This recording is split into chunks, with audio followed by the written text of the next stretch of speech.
ఉద్యోగులారా ఆలోచించండి. ఓపీఎస్ అమలైతే భవిష్యత్ తరాలపై మోయలేని భారం పడుతుంది. అయితే ప్రస్తుత సిపిఎస్ విధానంలో కూడా ఏమాత్రం గ్యారంటీ లేని దశాబ్దానికి ఇంకా తగ్గుతూ పోతున్న బ్యాంక్ వడ్డీ రేట్లు, ఇటువంటి పరిస్థితుల్లో ఈరోజు అందుతున్న ఆ సిపిఎస్ పెన్షన్ కూడా భవిష్యత్తులో మరింత తగ్గే పరిస్థితులున్నాయన్నది కూడా వాస్తవం.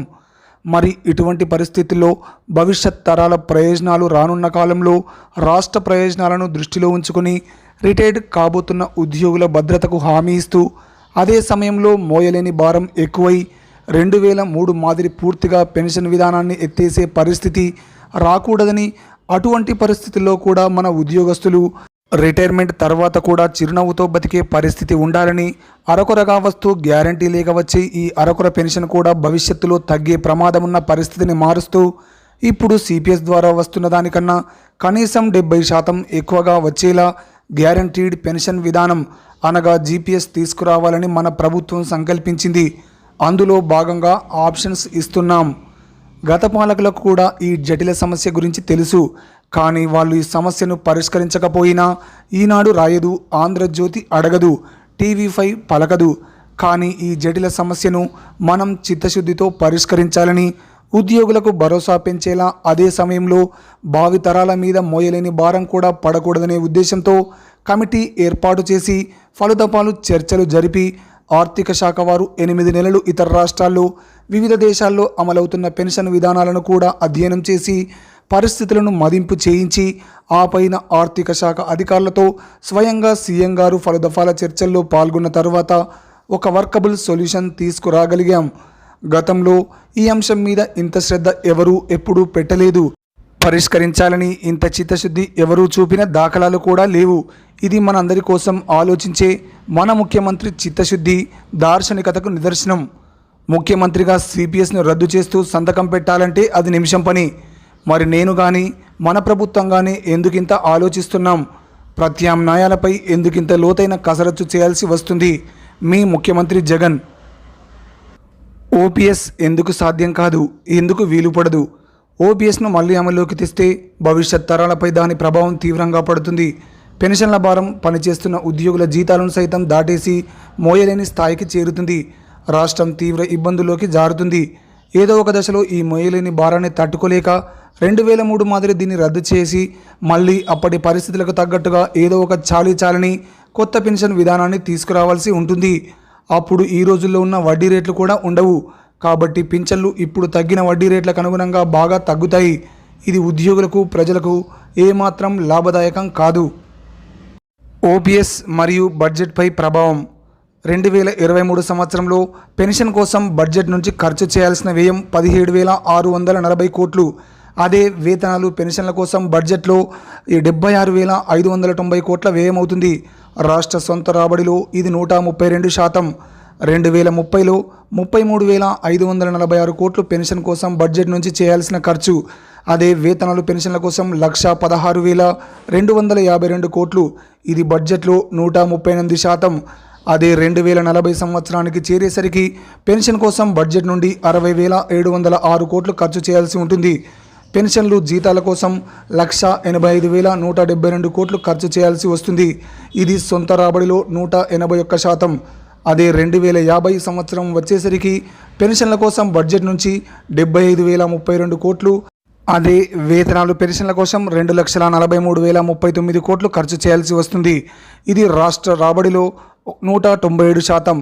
ఇదే విధంగా 2100 సంవత్సరానికి వచ్చేసరికి పెన్షన్ల కోసం 10,87,008 కోట్లు ఖర్చు చేయాల్సి ఉంటుంది.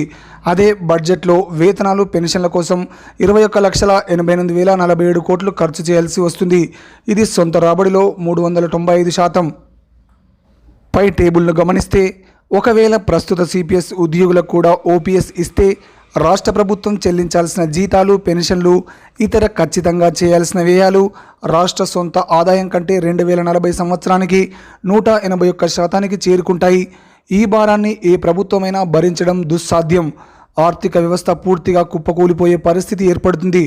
మరి 2050 సంవత్సరానికి అవి 197%కి, 2100 సంవత్సరానికి 395%కి పెరుగుతాయి. అప్పుడు ఏర్పడే ఆర్థిక పరిస్థితులను ఊహించాలంటేనే భయం వేసే పరిస్థితి.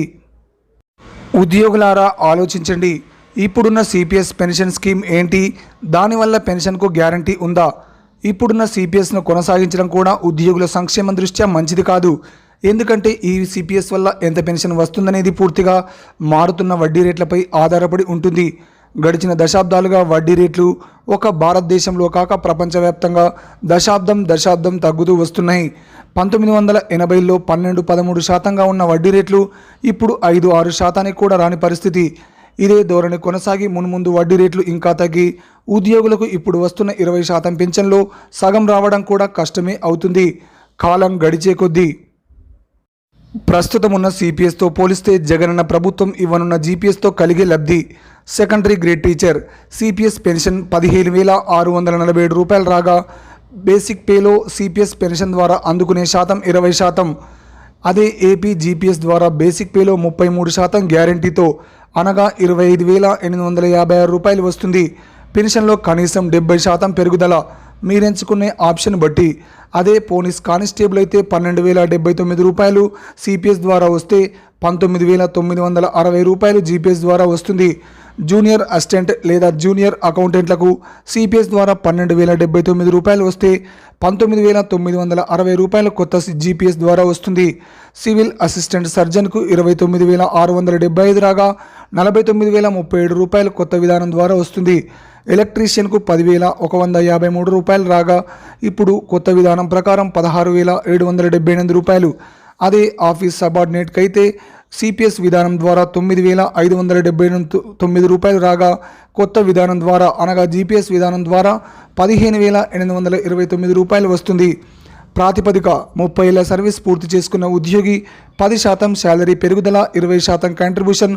ప్రస్తుత ధరల ప్రకారం సూచనాత్మక వివరణ. మరి మీ ముందుంచుతున్న ప్రత్యామ్నాయాలు ఏంటి? జగనన్న ప్రభుత్వం ఇచ్చే గ్యారంటీడ్ పెన్షన్ స్కీమ్ జీపీఎస్ ద్వారా ఉద్యోగి చివరి బేసిక్ పేలో 33% గ్యారంటీ పెన్షన్ స్కీమ్గా పొందుతారు. ఈ జీపీఎస్ వల్ల ఉద్యోగస్తులకు ఎంత పెన్షన్ వస్తుందో ముందే తెలుస్తుంది.